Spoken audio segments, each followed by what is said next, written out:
Nonprofit work, especially in 2026, isn't easy. But the good news is you do not have to figure it out all alone. You're invited to join me and hundreds of other change makers at Bloomerang's annual conference, GiveCon, coming up May 17th through 20th. And trust me, this is the place to be if you want to sharpen your fundraising and communication skills. I'll be there leading a session called From Passive Posts to Powerful Campaigns, Social Media That Drives Donations. If you've been wanting to turn your content into real conversion, you're going to love this one. But here's the part you don't want to miss. GiveCon's lowest registration rate is available right now for the next few weeks. This is the perfect moment to grab your ticket and save your organization some budget. Join me and an incredible community of nonprofits at GiveCon. Learn more and register at givecon.com. That's GIVECON.com. Now on to the episode. Hello, and welcome to Nonprofit Nation. I'm your host, Julia Campbell, and I'm going to sit down with nonprofit industry experts, fundraisers, marketers, and everyone in between to get real and discuss what it takes to build that movement that you've been dreaming of. I created the Nonprofit Nation podcast to share practical wisdom and strategies to help you confidently find your voice, definitively grow your audience, and effectively build your movement. If you're a nonprofit newbie or an experienced professional who's looking to get more visibility, reach more people, and create even more impact, then you're in the right place. Let's get started.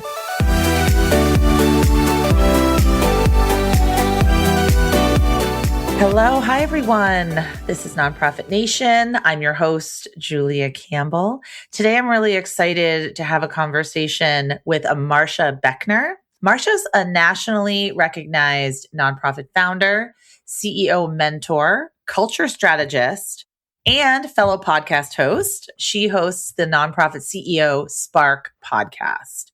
Marcia's also the creator of the Culture Cares framework, which is what we're going to discuss today. She works with mission-driven leaders across the country to tackle a commonly overlooked truth. Your culture is your growth engine. And we're going to cover all of that today. Marcia, so nice to meet you and have you on the podcast. Thanks, Julia. I'm so happy to be here. Yeah, we connected, and when you sent me an email describing sort of your journey and some of the things you had wanted to cover. And what really struck me is that, you're a fellow cancer survivor, and that really seems to be what you share in your personal experience. Your diagnosis with ovarian cancer in your 20s. Can you share how that moment really became a catalyst for the work you're doing and the founding of your nonprofit, MyLifeLine Cancer Foundation, which is amazing. I checked out the website. It's phenomenal. Oh, thank you so much. Yeah, so I was diagnosed at the age of 27. I had been newly married at the time, ready to start a family, when I started to feel some vague abdominal pain and went to the doctor. Yep. And thought I had just a urinary tract infection and asked for some antibiotics. So I was ready to get on my path to parenthood. And the doctor found that I had a cyst on my ovary, and we scheduled surgery to get it removed. And I thought I'd be back to work in a week. She said it was benign. And come to find out, when I get into surgery and I'm under anesthesia, they found cancer had spread throughout my abdomen. And they did an emergency hysterectomy without my knowledge. And so without your knowledge? Yeah, I did not expect that at all, because the doctors didn't think that it was malignant until they got in there. And then they saw it was not just on my ovaries, but my uterus and all throughout my abdomen. And so they had to make a decision to save my life, which I really appreciate now.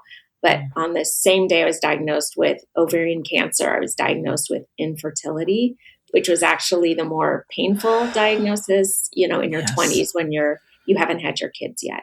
So obviously my life path went in a dramatically different direction. I was treated with the surgery and then 6 months of chemotherapy. And I've been lucky ever since that it's never came back. And it's been almost 30 years. So I like to share my story in a way that just to give hope to people who've been diagnosed more recently that you can survive for decades after a cancer diagnosis, especially now. There's much better treatments than there were back when I was diagnosed. What I really struggled with during that time was keeping my friends and family up to date with what was going on. Yes. My treatment process. And I just couldn't make one more call or send one more email or answer or talk about it anymore. It was too depressing. And I completely understand that. Yeah, it's overwhelming. It's like another job on top of just feeling better. What is your experience with that now? Well, I think that right now where I am in my cancer journey is, and you probably experienced this also, is that people just think, oh, it's over because I'm through the worst of it. I did 6 months of chemo. I'm still doing modified chemotherapy, but my hair is growing back. I have more energy. I'm sort of back to my normal self a little bit. So I think that people now are just hoping it's kind of behind us. Yeah. But what really struck me about your story is the grief element of cancer that people don't really talk about. So grieving your former self, grieving your future, grieving what could have been. I mean, grief is such a huge part of it because cancer is just a thief. It just steals. It just steals and steals. Yeah. So for you, people might say to you, oh, you're so lucky you survived cancer. And you think, okay. And then you just have to sort of take it at face value because they don't understand everything that you have been robbed of because of that diagnosis. That's so true. I mean, just the future that I had in front of me was completely cut off. It's like a big tree, went over that path. Yes. Yep. And now you have to navigate somewhere new and different that you didn't expect. And with the feminine cancers, losing that piece of your femininity and that's part of your identity. Back then for me was the ability to have kids. I just couldn't do that. So I had to find a new path, which I was determined to, and I did. And we're fortunate to find a surrogate mom and an egg donor because I didn't have eggs saved. And so I now have twins who are 20 years old. Yay. And it all, the cure for infertility is children. So that was cured once I had my kids. But, the way you thought you might have them and the genetic component, that's not a part of our me and my kids. It doesn't matter anymore, but it matters in a way that's how you thought your future would go. And it's such a unique experience that only cancer survivors can understand.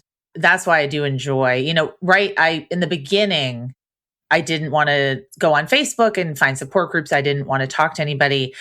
I spent quite a few months just probably in denial because that's part of grief, right? But now I really do enjoy talking to other cancer survivors. And, it's a club that we never wanted to be in, but just knowing we're not alone. So tell me about the foundation and starting a nonprofit and being a founder and all of the things that go into that. Yeah. Well, I found, my new passion after that happened was helping other people through the cancer treatment phase and beyond, because after treatment ends, like you had mentioned, it's a whole nother path of healing recovery, and that it's like a PTSD. So it's mental, and it might come back. So it doesn't end just because active treatment ends. Right. It is a process. And I'll tell you, since I'm almost 30 years out, it does get easier with time. But those first year, 2 years, 3 through 5 years, especially, is just lean on community us or anybody that is my advice, and don't, try and suffer through it alone, because that's not the best way to go. And my friends, we call it scanxiety. So unfortunately or fortunately, one of my best friends just recently, no evidence of active disease. She had colorectal cancer, stage 4, and she actually beat it. Wow. But she's talking about every time you go to the doctor, every time you feel a pain, every time you get a blood test, every time you get an MRI, it's just this anxiety that it's going to come back or something else is going to come. And I never had that before in my life. I was literally so healthy. There's no cancer in my family. There's cancer in my husband's family. So to me, it was just an utterly came out of complete left field. Yeah. But that constant anxiety that it's going to come back, and that It's like always weighing on you. And that's what, cancer survivors can really empathize with. So a few years after, my diagnosis, and I felt like the cancer whisperer, people were like, oh, my friend has cancer. And I was in my early 30s by then. Would you talk to her? Yes. I get that a lot too. Right. And happy to talk to anyone, by the way, anyone listening on the podcast. Yes, happy to email. So a few years later, since I had been struggling with keeping people up to date with what was going on, and it just felt like a weight on my shoulder to be that communication channel wasn't there for me, that I decided to start an online digital community for people specifically with cancer to help them with the social, emotional support that they needed, as well as the practical and logistical support that people could kind of sign up to help them with meals or take them to the doctor, et cetera. And so I created MyLifeLine.org in 2007. It was kind of the year that Facebook came out to the public as well. So this wasn't like a normal way that people communicated yet until kind of those days when like Facebook came out and then our, community came out as well. And so I learned how to start a nonprofit and grow a nonprofit for 10 years as their executive director. And then after 10 years, decided to expand it through strategic partnership and a merger with the Cancer Support Community, which is an incredible organization that I recommend anybody go to who's got cancer. They have so many resources, including MyLifeLine is a program of theirs now. And emerging that in 2018, and I stayed with them through 2020 as the leader of the digital team, as well as like business development, fundraising, promotions, marketing, all of that stuff. So so I did that through 2020. And then after coming through the pandemic, realized I'm really passionate about team culture and organizational culture as a measure of success for nonprofits, because we tend to burn each other, burn out, just overwork, under-resource, all that. And I'm like, it shouldn't be like that, especially in the healthcare world where you exist to provide health services to people. Internally, if your organization is feeling under the weather, under conflict, HR investigations are happening potentially if things get really bad. If there's any toxic dynamics, it doesn't help the mission if you're kind of like feeling sick internally. So I want the health of the organization internally to reflect what their mission is externally. And that's when I started Culture Cares. Oh, I love it. So your sort of key phrase is culture is your growth engine, right? So what does that mean for nonprofit leaders sort of in practical terms? And I do want to get to the Culture Cares framework as well. The Culture Cares is the how, but why this is your growth engine is because if you are leading a fundraising team or marketing team or an organization, and when the staff is not getting along or the vibe isn't right, and it's not just about a feeling, it takes productivity down, efficiency down. And we really need, since we are so strapped for resources a lot of the times, like we have to be efficient with our resources. And that includes people and the relationships inside the organization. So if you have a great fundraising strategy, but your team is not getting along, or they're overly exhausted, stressed, and overwhelmed, you're not going to get the results. You're not going to get the fundraising results that you could get if you don't have the capacity within first tuned up and optimized to get the results that you want to get with your mission and your fundraising results. Exactly. And speaking of, mindset, I think that is such a just big part of what holds a lot of organizations back. And I know that, many leaders assume like revenue challenges just means like do more fundraising. But you found that cultural misalignment is often the real roadblock to like increasing revenue. So could you maybe share an example or just talk to us about how you've discovered that and kind of what can we do about that? Yeah. Well, let me share a story about that. So I was working with a team that was about 40 people, for a little bit more than 40 people. And they were responsible for a $20 million fundraising goal. And when I met them, I was doing a speech for the Colorado Nonprofit Association about culture and how it is the growth engine to get you to your fundraising goal. It is put that in place first, and then you achieve the fundraising goal. And someone came up to me afterwards from the team and they said, our culture is terrible. It's so toxic that people can't run out the door fast enough. So they couldn't keep their fundraisers in-house because they kept leaving and people weren't getting along. And there was a lot of unhealthy conflict inside. And they said, we know we have a cultural problem, but we don't know where to start on how to fix it. And so when I talked about Culture Cares, it's a structure and a process. It's not around feelings. It's around like what truly works. It's research and evidence-based. And it's based on data of what people want when they go to work. And so when we put the Culture Care system in place, they saw their culture absolutely accelerate their ability to get their results. So for an example, once we took their culture from red to yellow, moving towards green, which is kind of how I describe it. Like red is red flag, yellow is vulnerable, and green is like you're all systems go. You're going to hit your goals. They made a massive change. They increased engagement by 86%, psychological safety, they improved by 94%, like massive improvements measurably. And they were able to hit their fundraising goal, their $20 million fundraising goal the next year, 2 months early. And so that's like the power of having a healthy, inclusive, and empowering culture where staff can thrive. All right, well, let's talk a little bit about the framework. The how. So it's called Culture Cares. I will link to it in the show notes. What are the core components? Yeah. How can we kind of adapt it? Yeah. To our needs? And is it for small nonprofits, medium, any kind of organization? Anyone that has a team of people. Okay. It works for. It could be small, it could be large. So CARES is an acronym for commitment, appreciation, respect, engagement, and safety. And it's shaped like a pyramid, kind of like Maslow's hierarchy of needs. CARES at the top, the C is the peak of the mountain. You want to get to a place of commitment, shared accountability, and ownership of the goals that you're trying to hit as an organization. But we need to start at the base, at the foundation, which is the S in CARES. That's safety. It could be physical safety, psychological safety, could be security, job security. If people aren't feeling safe and secure, it's really hard for them to think out of the box and take risks and have innovative ideas that can move the needle forward for your community. So we've got to start with a base of safety and we measure it. So the CARES process is that we measure it with 7 validated measures. How psychologically safe is your team?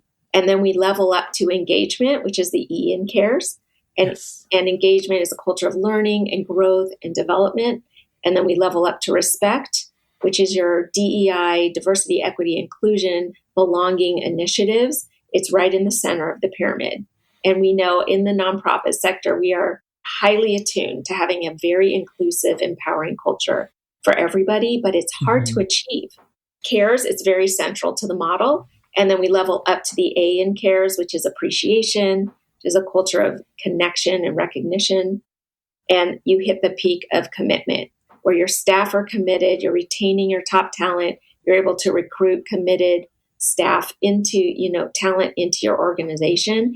And you have a reputation of having a culture that cares. And so that's what that means. And then we put all the pieces in place for an organization and they 100% will see their culture start to take off in a defined way. Turnover is a huge problem in the sector.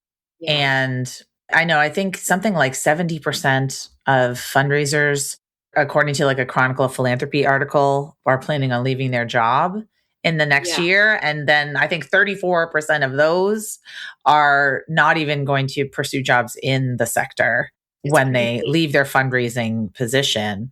So I'm thinking with the Culture Cares framework, just because I feel like when I do workshops and board retreats around marketing, there's always naysayers, right? There's always the skeptic or the negative Nelly or the Debbie Downer or that person or people that just are not getting on board with this. Like, what are some strategies for leaders that really want to embrace this and believe that culture is super important, but are getting pushback? You're going to find that on most teams, especially when you're bringing in culture after you've hired them. I would say first start with who you hire and make sure that they believe that a healthy culture and contributing to a healthy culture is a value of theirs. So that's when you're hiring new people. You want to just have people on board with having a healthy, inclusive, empowering culture as your baseline when you hire someone new. If you've already hired people and you're really starting to think about how can we execute a better culture here and become a better version of ourselves, I mean, there's going to be the naysayers. And what the CARES process does, it establishes a higher standard for everybody. So if the naysayer, and I would put it in your performance reviews and in your KPIs as like, how are you contributing to a healthy culture? How are you bringing connection and appreciation into the workplace instead of just, talking badly about people or behind their backs? I'm working with an organization now where we just did their CARES assessment, and I kid you not, in the comments, people say that they want others to stop trash talking. There's personal vendettas. It is so negative, so red that they may need a new group of people if they can't, now that we've established we're not doing trash talking anymore, gossiping, or throwing people under the bus. Like that, those behaviors should just be unacceptable at work. And if people do that, they may not work for the future of your organization. Because if you want to hit those higher fundraising goals and more program numbers and really working with being an example for your community, you've got to have the internal people that are culture contributors and ambassadors. I completely agree with that. We touched on burnout a little bit. I think burnout is just such a buzzword almost. I mean, it's really true and it really happens. How can this healthy culture contribute to fewer people experiencing burnout and actually maybe helping us really get to our mission quicker? Yeah. Well, the World Health Organization defines burnout as workplace stress not properly managed. So I think that's like a really interesting definition of burnout. Yes. Burnout can be like, what does that mean exactly? So workplace stress not properly managed, when you have a healthy culture and you have higher standards for behaviors and values in your organization, the stress will reduce. If there's less unhealthy conflict, trash talking as the other organization is experienced, that is very stressful to come into a team where they're just at odds and constantly putting each other down. That is stressful. If you can eliminate those kinds of stressors, because work is naturally going to be stressful because you're stretching yourself, you're challenging yourself to achieve big goals and achieve a mission that may truly be impossible. Like some of our goals are truly impossible in the nonprofit sector. Eliminate homelessness, eliminate food insecurity. I mean, these are truly impossible goals, but we're going for it anyways. So there's just a level of stress, like we wish we could help everybody, but we have a certain amount of resources. If you can reduce the type of stress where team members are inflicting that on each other, that would really reduce burnout, because you could enjoy going into work with like-minded people who want to have really good attitudes and positive, optimistic outlook, despite, the challenges that they're being charged with addressing. Yes, absolutely. What about equity and inclusion? Here where I live, the school board, we call it DEIB, diversity, equity, inclusion, and belonging. And those values inform all of our goals and all of our work. We have to see everything through, we want to see everything through that lens. We try to see everything through that lens. Yeah. So how does that intersect with this work? And how does it also inform empowering leaders? Yeah, everything. It's very central to the CARES framework, with the R being respect. It comes down to really mutual respect. All of those things. How can we remove barriers out of the way so that people have the opportunities to succeed? And how can we show each other respect internally? I think that's another big driver of burnout, is a lack of respect in the workplace. And so if we can really all come together and see diverse perspectives. I had the privilege of interviewing the chief diversity officer of the American Cancer Society a few years ago. And she said something that really stuck with me. She said, diversity is tough and inclusion is tougher. And I've always thought about that. Like we always are like, we need a diverse board and we need diverse staff. But even with diversity, you may not get inclusion because that's another level of challenge that we need to address internally, and really to be able to expand that diversity beyond race and gender to be like different ages and different professional backgrounds and different personal lived experiences and different physical abilities. It's so wide, diversity. It's exactly. It's just always got to be like in the conversation of how can we be more accepting and inclusive of others who are different. Yeah, it is. It's like not something you never check off a list, It's right. The work's never done. It's sort of like the culture work. Exactly. The culture work is kind of never done. And that's why I love the red, yellow, green, because you could be at green and then something could happen. You go back to red or you go to yellow and then you got to get back to green. But all of this work is just not a one and done kind of check it off your list. That's why it can be really difficult for organizations to prioritize it when there's, so many fires to put out. Yeah. Can I give you an analogy? Yes. Yeah. Yes. So think of it like personal health. It's our health, right? It's never over. Just because we worked out today doesn't mean we don't have to work out tomorrow and eat healthier. And we're always falling back into bad habits. Yes. And then we're, but the awareness of always trying to like keep your physical health as good as possible is a lifelong journey. Always. I think of culture and DEI work as organizational health in the same way. Yeah. It just always needs to be cared for and tended to, and we're going to fall back into bad habits, with our behaviors at work. But can we like recover the next day and apologize or be more accepting of someone's different perspective the next day or just be like vulnerable. Like we're just people trying to do the best with what we have with the world crashing in around us. Yes. We all have, like we're just doing the best we can, just be accepting and loving, caring and respectful is really like the banner I'm trying to move forward in the nonprofit world so that we don't get in our own ways because we all have the biggest hearts and everybody who comes to work, it just has a big heart. We just do human things and mess up a lot. And so just forgiveness and love and just try and make this world a better place from the inside out.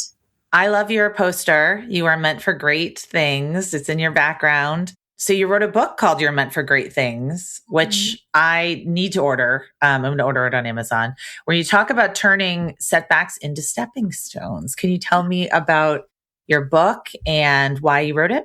Yes. And I'm going to send you a book, Julia. So you're so sweet. Thank you.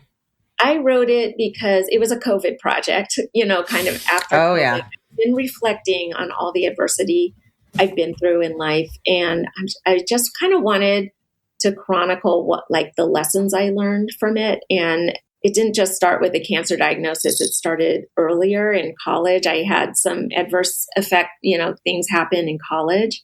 And my roommate said, I ended up in the hospital one time. And my roommate said, you are meant for great things, like just out of like just something. She's like, these things like keep happening to you, like car accidents and things, and you just keep popping back up. And I'm like, so she said something and I didn't take it seriously, of course, I was just like, whatever. But it planted a seed in me so that like the next time something bad happened, like cancer a few years later, I don't know why, it just kind of popped up like, okay, I can do this. And I really believe everyone is meant for great things and we can all get through. We all have adversity in life. And so the book really kind of talked about like the different adversities as well as kind of how I kind of like my mindset to come through it and then starting my nonprofit and how hard it is to run a nonprofit. That's why I mentor and coach executive directors now, is because I know firsthand like how, like, you don't even know what you're getting into when you get into nonprofits, right? You're just like, I want to help people. And then you get in and it is really, really tough work. And so kind of chronicled like that 10 years and then merging. I really believe that now with funding so constricted that we need to merge, collaborate even more than we were before. And so I also wanted to share the story of how this merger came about and how successful it was so that other nonprofits who are struggling with kind of competing with a lot of similar nonprofits, think about how you can come together for the benefit of the patients that you're serving or the community that you're serving. So it kind of charts a whole story that way. And I just hope it helps other cancer survivors and nonprofit leaders and women who have been through some challenging times. Oh, yes. Oh, it sounds wonderful. And I want people to check out your podcast also, Nonprofit CEO Spark. Yeah. So tell me about the podcast. What spurred it? What have you learned from the podcast? I love podcasting. I think it's just a fantastic way to get to know different people. Oh my gosh. And you do such a good job with yours. Oh, thank you. Well, I love listening to podcasts for years. And it's one of those things where there's like a voice in the side of your head. Well, you should just start one and talk with nonprofit leaders about their challenges. How are they getting through different like cultural challenges with people and teams? And how can we just, help each other be the best versions of ourselves? I became a certified dream manager early this year. And I really believe that helping people achieve their dreams is a pathway to health and happiness. And so I do this dream manager work, which I love. And it just, the whole essence is that if you become the best version of yourself, which is an ongoing lifelong journey. Right. And if you're all doing that together on a team, your organization can become the best version of itself. And so that's the whole premise of this dream manager curriculum. So I want to work with more organizations and help their people really see the bigger picture rather than be stuck in the weeds of like the stress of daily life. See what you can create as a team and as an individual and as an organization to help the world. Oh, wow. I love that. Okay. So the Nonprofit CEO Spark podcast, the book, You Are Meant for Great Things. Now, as a person in the world, but I would love your advice on this. When you said that, the world is crashing in, I'm just thinking this is going to be released a few weeks after it's recorded, but I'm sure that the news will not have changed and all of a sudden become incredibly positive and happy. So what advice would you really give to a nonprofit leader right now listening who really feels the weight of the world, because I do think nonprofit leaders feel social injustice more deeply. I mean, that's might be a generalization, but I think most of us, we're working towards creating a better world when it seems like all of the systems in place are against us and working to make the world more dangerous or violent or unjust. So what advice would you have for a leader who kind of feels stuck? They're just, surviving, they're not thriving, and they want to be doing this work, but it feels so heavy. Well, it does feel heavy, but if they're doing the work, that's all they can do. Mm-hmm. And I did an episode kind of near the beginning, a podcast episode about the only thing we can control, and that's ourselves. So we can only control ourselves. And if we're doing the work we believe in every day, that is a gift. A lot of people are see the world crashing and they're going to a job that's not actually trying to turn it back right side up. And we in the nonprofit sector are making a difference. That is a true gift. It's hard, but it's also like, it's our choice. Like we have agency in doing the work we believe in to create the systems that create fairness in the world. I really turn off cable news and rarely watch it because I believe cable news is trying to instill fear into our society and they only promote the horrible, horrible things happening. And what I like to focus on is all the good work that you're all doing, that everyone in the nonprofit sector is doing to save people's lives and to treat them fairly and to just bring more equity in. And so that it's really like your perspective and the window to the world. I don't want my window to be what Fox News or CNN or any of the cable news channels want me to see, because their job is to create fear and panic. And I'm not doing that. So I'm just doing what I can. I'm trying to, help people the way that I feel like I can.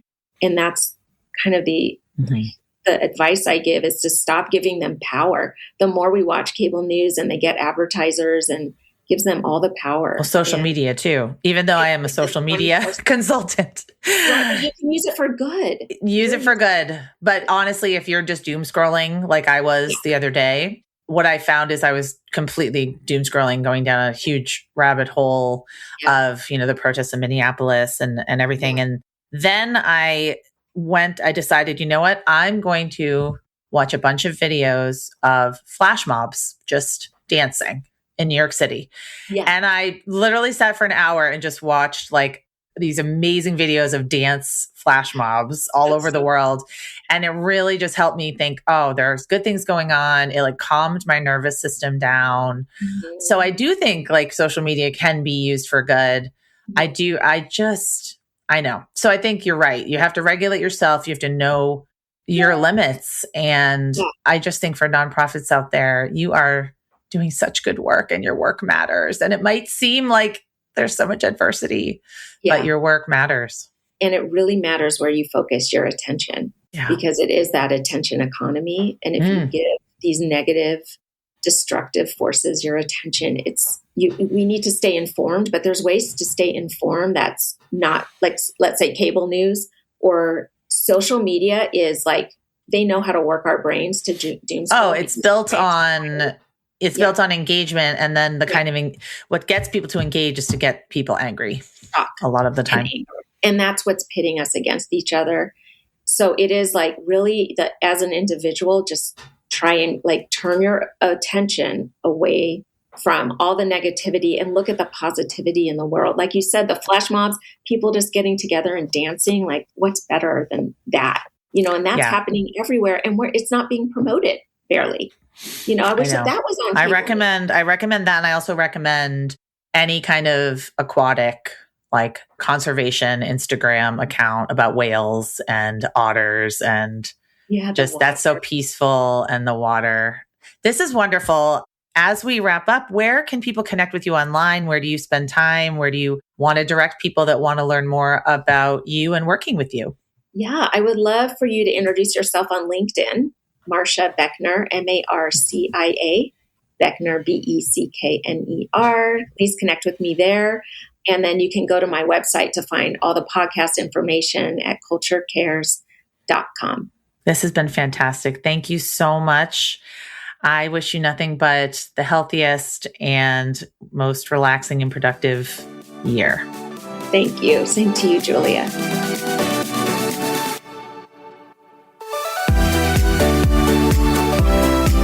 Well, hey there. I wanted to say thank you for tuning into my show and for listening all the way to the end. If you really enjoyed today's conversation, make sure to subscribe to the show in your favorite podcast app, and you'll get new episodes downloaded as soon as they come out. I would love if you left me a rating or a review because this tells other people that my podcast is worth listening to. And then me and my guests can reach even more earbuds and create even more impact. So that's pretty much it. I'll be back soon with a brand new episode. But until then, you can find me on Instagram at JuliaCampbell77. Keep changing the world, you nonprofit unicorn.